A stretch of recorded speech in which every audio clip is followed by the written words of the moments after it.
Mile stone makers എന്ന് പറയുന്ന YouTube ചാനലിലെ ഒരു 1-2 ഇൻ്റർവ്യൂവിനെ കുറിച്ചാണ് ഇപ്പം ഞാൻ പറയുന്നത്. അതായത് അതിൻ്റെ ഇൻ്റർവ്യൂവറാണ് രമ്യ. അപ്പോൾ രമ്യയെക്കുറിച്ച് കുറേ നെഗറ്റീവ് കമൻസ് ഒക്കെ വരുന്ന കണ്ടിട്ടാണ് ഞാൻ ഈ ചാനലിൽ കയറി നോക്കിയത് ഇതെന്താ സംഭവം എന്നറിയാൻ.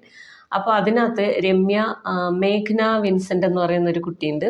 അത് പിന്നെ സീരിയലൊക്കെ ചെയ്യുന്ന ഒരു കുട്ടിയാണ്, എല്ലാവർക്കും അറിയുന്നതായിരിക്കും. അത്യാവശ്യം ഫേമസ് ആയിട്ടുള്ള കുട്ടിയാണ്. അപ്പോൾ ആ കുട്ടിയുടെ ഒരു ഇൻ്റർവ്യൂ, ഈ രമ്യയുമായിട്ടുള്ള ഇൻ്റർവ്യൂ കണ്ടായിരുന്നു. അപ്പോൾ അതിൽ കംപ്ലീറ്റ് ആ കുട്ടിയുടെ പേഴ്സണൽ കാര്യങ്ങൾ, പേഴ്സണൽ മീൻസ് അതായത് ഡിവോഴ്സ്ഡ് ആണ് ആ കുട്ടി. അപ്പോൾ ഡിവോഴ്സ് ആയത് എന്താണ്, അതിനുള്ള കാരണം, പിന്നെ അതിന് നിങ്ങൾ തീരുമാനം എടുത്തത് എങ്ങനെയാണ്, പിന്നെ അതിന് ശേഷമുള്ള നിങ്ങളുടെ ലൈഫ് എന്താണ്, ഇങ്ങനെയുള്ള പേഴ്സണൽ ക്വസ്റ്റ്യൻസ് ആണ് ഇവർ ചോദിച്ചുകൊണ്ടിരുന്നത്. അപ്പോൾ അതിന് കുറേ നെഗറ്റീവ് കമൻസ് ഒക്കെ വന്നിട്ടുണ്ടായിരുന്നു. പിന്നെ അതിന് അടുത്ത വീഡിയോ കണ്ടു, അതിലും അഞ്ജു ജോസഫ് എന്ന് പറയുന്ന ആ കുട്ടി സിംഗറാണ്. അതും ഇതേമാതിരി തന്നെ ഡിവോഴ്സ് ആയിട്ടുള്ളൊരു കുട്ടിയാണ്. അപ്പോൾ അതിൻ്റെ ഇൻ്റർവ്യൂവിലും സെയിം ഏകദേശം ഒരേ പാറ്റേണിൽ തന്നെയുള്ള ക്വസ്റ്റ്യനാണ് ചോദിക്കുന്നത്. പിന്നെ അതിനിടയ്ക്ക് ഇവർ പാട്ടും ഇതൊക്കെ വച്ചിട്ടുണ്ട്. എന്നാലും ചോദിക്കുന്ന ചോദ്യങ്ങളെല്ലാം എങ്ങനെ ഡിവോഴ്സായി, അതിൻ്റെ കാരണം, നിങ്ങൾ തമ്മിൽ എന്തായിരുന്നു പ്രശ്നം, അതെങ്ങനെ സോൾവ് ചെയ്തു, പിന്നെ എങ്ങനെ ഇപ്പം ജീവിക്കുന്നു, ഇങ്ങനെയുള്ള ചോദ്യങ്ങളൊക്കെയാണ് അതിലും ചോദിച്ചിട്ടുള്ളത്. അതിലും കുറേ നെഗറ്റീവ് കമൻസ് വന്നിട്ടുണ്ട്. അപ്പോൾ ഈ നെഗറ്റീവ്സ് എല്ലാം വന്നു കഴിഞ്ഞപ്പോൾ പിന്നെ രമ്യ അതിന് ചില ക്വസ്റ്റ്യൻസിന്, അതായത് കമൻസിന് അവർ എക്സ്പ്ലനേഷനുമായിട്ട് വന്നിട്ടുണ്ട്. അപ്പോൾ ആ എക്സ്പ്ലനേഷൻ കണ്ടതുകൊണ്ടാണ് ഞാനിപ്പോൾ ഈ വീഡിയോ ചെയ്യാമെന്ന് വിചാരിച്ചത്. ആദ്യം എക്സ്പ്ലനേഷൻ എന്താണെന്ന് നമുക്കൊന്ന് കേട്ടു നോക്കാം. പലർക്കും ഇങ്ങനെ എന്തിനാണ് ഞാൻ മേഘനയുടെ അടുത്ത് ഇങ്ങനെയൊക്കെ ചോദിക്കുന്നത്, ചേച്ചിക്ക് എന്തറിയണം, എന്തിനു വേണ്ടിയിട്ടാണ് ഈ ഡിവേഴ്സ് മാത്രം ഇങ്ങനെ ട്രിക്ക് ചെയ്ത് ചോദിക്കുന്നത്, അങ്ങനെയൊക്കെ ഓരോ കമൻസ് വരുന്നുണ്ടെന്നൊക്കെ പറഞ്ഞു. ഒരു സത്യം ഞാൻ നിങ്ങളുടെ അടുത്ത് പറയട്ടെ, എന്താ പറയുക, ഞാൻ ആ മേഘനയുടെ ഇൻ്റർവ്യൂ ചെയ്ത് കഴിഞ്ഞപ്പോഴും ചെയ്യുന്നതിന് മുന്നേയും ചെയ്തുകൊണ്ടിരിക്കുന്ന സമയത്തും ആ കുട്ടിയും ആ കുട്ടിയുടെ അമ്മയും ഉണ്ടായിരുന്നു. അവർ രണ്ടുപേരും ചെയ്ത് കഴിഞ്ഞിട്ടും എന്നെ ഹഗ് ചെയ്ത് അവർ ഒരുപാട് സന്തോഷത്തോടെ, അവർക്ക് ഒരുപാട് ഇഷ്ടപ്പെട്ടു ഇൻ്റർവ്യൂ എന്നുള്ള രീതിയിൽ അതിന് ശേഷവും, നമ്മുടെ ഇപ്പോൾ ഇത് പ്രോഗ്രാം ടെലികാസ്റ്റ് ചെയ്തതിന് ശേഷവും അവർ മെസ്സേജ് അയച്ചു. അവർ ഭയങ്കര അധികം ഹാപ്പിയാണ്, അവർക്ക് ഒരു കുഴപ്പമില്ല. ഞാൻ എന്തൊക്കെയാണ് ചോദിക്കാൻ പോണേന്നുള്ളത് ഏകദേശം കാര്യങ്ങളൊക്കെ നേരത്തെ തന്നെ ചോദിച്ചിരുന്നു. ചോദിക്കുമ്പോഴും ചോദിക്കുന്നുണ്ട്, കംഫർട്ടബിൾ ആണോ, ആൻസർ ചെയ്യാൻ പറ്റുമോ എന്നൊക്കെ. ഞാൻ ഈ മുന്നിൽ ഇതുപോലെ മേഘനെ പോലെ ഏതൊക്കെ ആർട്ടിസ്റ്റുകളാണോ വരുന്നത് അവരുടെ അടുത്തൊക്കെ ചോദിക്കാറുണ്ട്.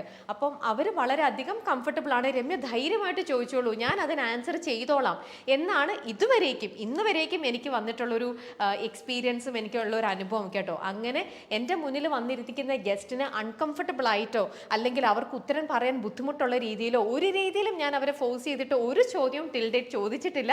ഞാൻ ചോദിക്കുകയില്ല. അവരെ മാനിച്ചുകൊണ്ട്, അവരുടെ ആ കംപ്ലീറ്റ് വിത്ത് ഡ്യൂ റെസ്പെക്റ്റ് ആണ് ഞാൻ എപ്പോഴും ചോദ്യങ്ങൾ ചോദിക്കുന്നത്.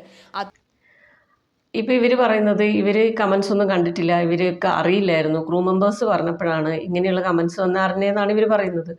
അപ്പം നമ്മൾ ചെയ്തൊരു പ്രോഗ്രാമിൻ്റെ എന്താണ് അതിൻ്റെ ഒരു റിസൾട്ട് എന്നുള്ളത് നമ്മളൊന്ന് അറിയാതിരിക്കുന്ന മോശമാണ്. ഒന്നറിഞ്ഞു വച്ചേക്കണം, എന്നാലല്ലേ നമുക്ക് എന്താ പറയുക, ഞാൻ ചെയ്തത് നന്നായോ എന്നൊക്കെയുള്ളതൊന്നും അറിയാനുള്ളൊരു ക്യൂരിയോസിറ്റി ഉണ്ടാവില്ലേ. അപ്പോൾ അങ്ങനെ തീർത്തും നമ്മളതിനെക്കുറിച്ച് അറിയാത്ത ഒരാളായിട്ട് ഇരിക്കരുത്.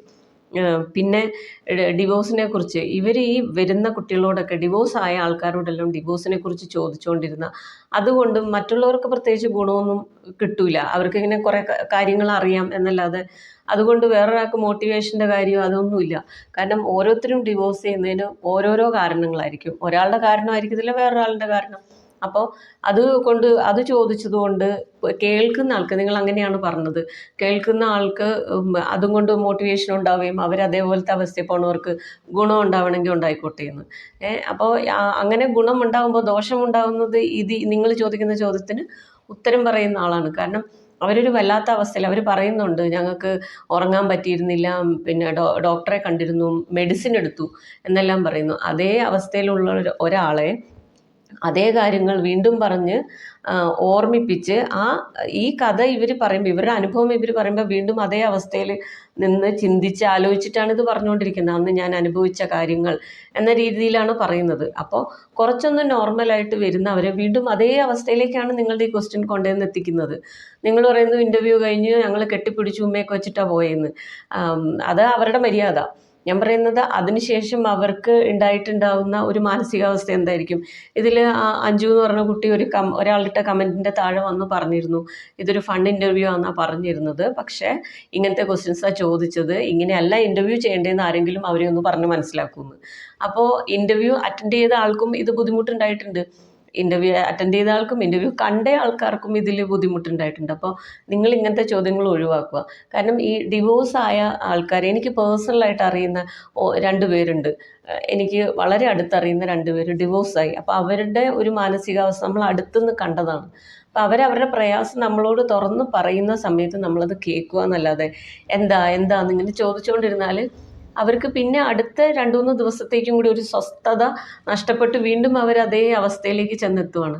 അപ്പോൾ ദയവേത് അങ്ങനെയുള്ള ചോദ്യങ്ങളൊക്കെ ഒഴിവാക്കുക. ഇങ്ങനെ എന്താ പറയുക, ഡിപ്രഷനിലൂടെ കടന്നുപോയി എന്ന് അവർ തന്നെ പറയുമ്പോൾ അവരെ തന്നെ വീണ്ടും അത് തന്നെ ഇങ്ങനെ എന്താ പറയുക, നമ്മൾ മാന്തി ചോദിക്കുക എന്ന് പറയില്ലേ, അങ്ങനെ ചോദിക്കാതിരിക്കുക. മറ്റെന്തെങ്കിലുമൊക്കെ ക്വസ്റ്റ്യൻ ചോദിക്കുന്നേ. അപ്പം ഇതേപോലെ ഇത്രയും പേഴ്സണൽ ആയിട്ടുള്ള കാര്യങ്ങളൊന്നും ചോദിക്കേണ്ട ആവശ്യമില്ല. അവരത് അവരുടെ സന്തോഷത്തോടെ അവർ വന്ന് നമ്മൾ ചോദിക്കാതെ തന്നെ പറയുകയൊക്കെയാണ് കേൾക്കുക എന്നല്ലാതെ അതിനപ്പുറത്തേക്ക് നമ്മുടെ കുറ്റം കൊണ്ടാണോ നിങ്ങളുടെ കുറ്റം കൊണ്ടാണോ എന്നൊക്കെ പറഞ്ഞാൽ എന്ത് കാര്യത്തിന്. ആ കുട്ടി പറയുന്നുണ്ട്, നമ്മൾ വേറൊരാളുടെ അടുത്ത് സംസാരിക്കുകയാണെങ്കിൽ ഒട്ടും ജഡ്ജ് ചെയ്യാതെ കേൾക്കുമെന്ന്. ഇങ്ങനെയുള്ള അവർക്ക് ജഡ്ജ് ചെയ്യാതെ കേൾക്കുന്ന ആൾക്കാരെയാണ് ആവശ്യം. അല്ലാതെ എന്താ പറയണ്ടേ, ഇവർ ഈ തീരുമാനത്തിലോട്ട് എത്തുന്നതന്നെ ഒരുപാട് ചിന്തിച്ചിട്ടായിരിക്കും. അപ്പം ഒന്നും കൂടി ചിന്തിക്കായിരുന്നില്ലേ, ഒന്നും കൂടി ആലോചിക്കായിരുന്നേ, ആ വക വർത്തമാനത്തിലൊന്നും ഒരർത്ഥമില്ലെന്നേ.